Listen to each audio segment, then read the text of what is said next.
abundance of potential prey.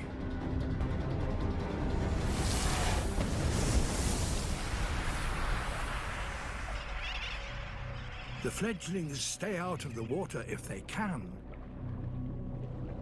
They even drink on the wing.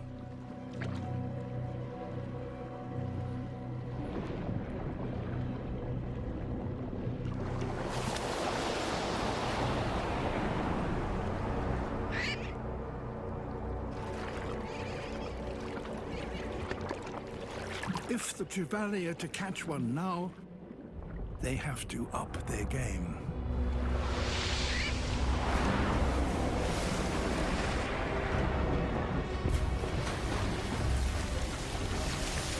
So there is a fish here that, amazingly, has